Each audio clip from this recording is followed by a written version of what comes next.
This is Autoline Daily, the show dedicated to enthusiasts of the global automotive industry.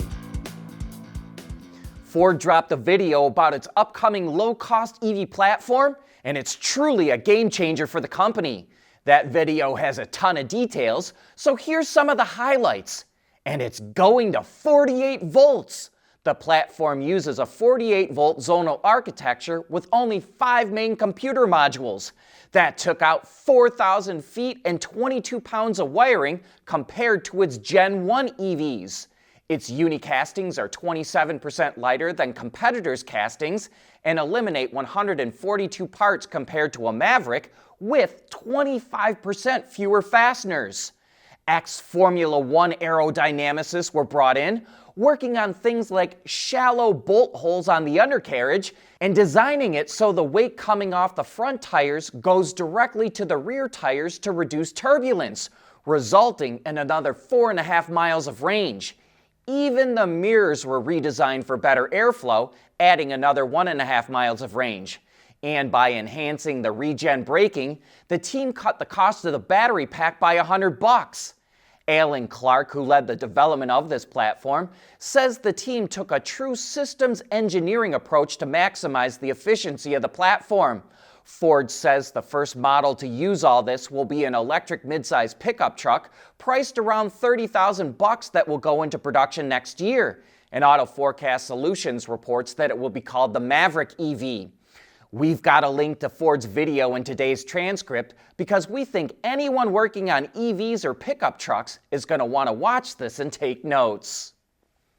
Despite uncertainty with tariffs, General Motors is planning to boost production in South Korea to full capacity this year to help meet demand in the U.S.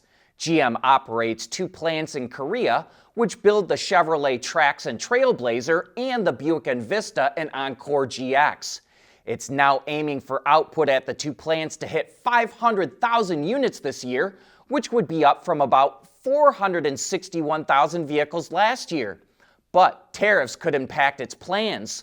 Last year, the U.S. raised tariffs on Korea from 0 to 15%. And then last month, President Trump threatened to raise tariffs to 25% because the Korean parliament hasn't approved the trade deal the 2 countries reached last year.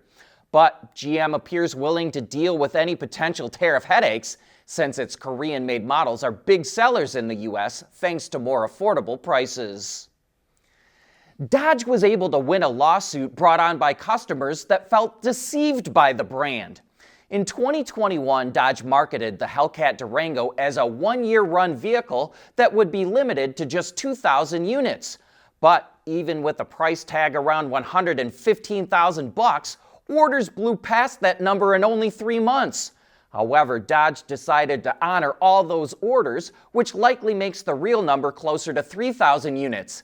But that's not what ticked owners off. It's when the brand brought the Hellcat Durango back for the 2023 model year. Due to the popularity of the first one, Dodge felt like it was leaving money on the table. However, the move triggered the consumer fraud lawsuit. But a judge in Delaware just ruled in Dodge's favor, saying there's nothing about a limited 1-year run included in the vehicle's warranty, and there's no evidence the brand intended to deceive customers. The model is still popular enough with customers that Dodge continues to offer the Hellcat Durango today. At CSP, we work with OEM engineers across the country on their journeys to lighter, safer, and more eco-friendly vehicles. Learn more at thecsp.com.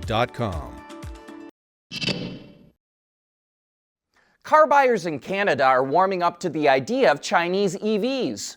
According to a new poll from Nanos Research Group, 53% of respondents said that knowing a vehicle was made in China would not have an effect on their purchasing decision. That's up from 25% in 2024. And 15% of Canadians said they're more likely to buy an EV knowing it was made in China, which is up from 9% in 2024. Last year, around 1.9 million vehicles were sold in Canada, so that 15% of buyers has the potential to represent about 285,000 vehicles.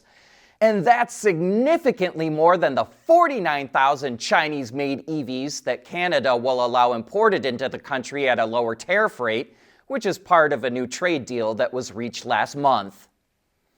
Amazon was able to boost its fleet of all-electric delivery vans from Rivian by 50% last year.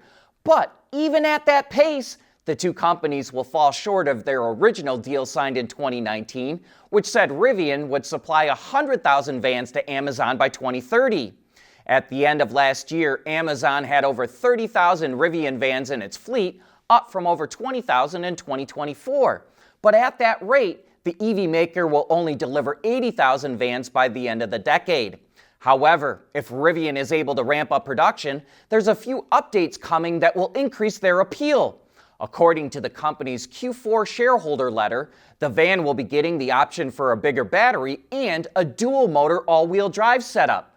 The battery is said to add 30% more range, which would take it from the current 160 miles, which is provided by a 100 kilowatt-hour LFP pack, up to about 208 miles of range. But no word on when the van gets the updates or how it will affect the current $79,000 starting price. Regulators and safety advocates around the globe are putting pressure on automakers to bring back knobs and buttons. Last week, China proposed mandating physical controls for things like turn signals, hazard lights, gear selectors, and emergency calling. And over in Europe, starting this year, cars must have physical controls for turn signals, wipers, hazard lights, horns, and SOS calls. And that's in order to earn a 5-star rating from the EuroNCAP. While this isn't mandated by European law, since the EuroNCAP is a voluntary safety rating program, its 5-star ratings are highly coveted by automakers, which use them for bragging rights in sales and marketing campaigns.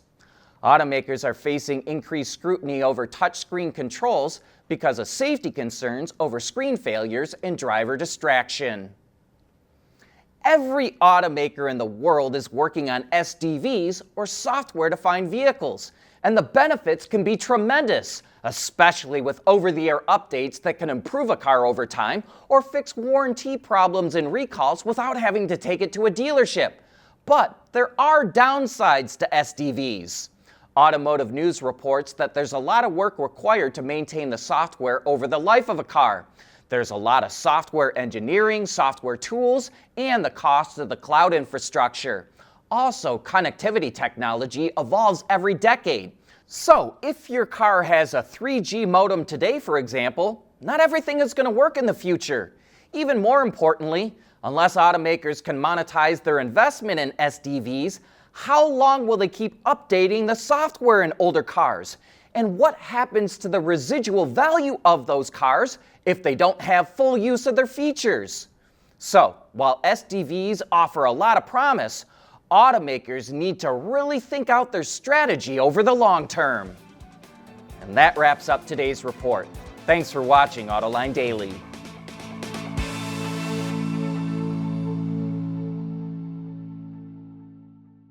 Autoline Daily is brought to you by Bridgestone, solutions for your journey.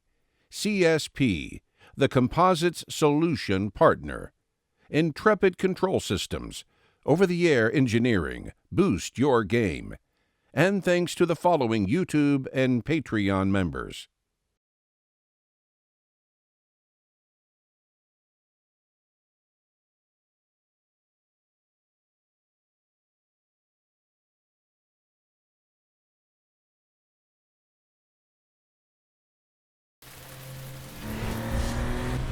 Knowing that a little rain won't slow down your day, that's what really matters. Bridgestone Turanza Quiet Track tires, confident control in wet conditions.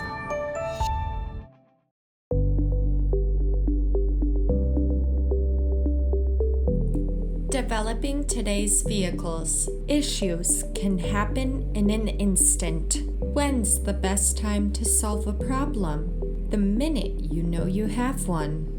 Meet Wireless NeoVi Cloud, your secure, off-the-shelf solution empowering real-time collaboration for quick resolution.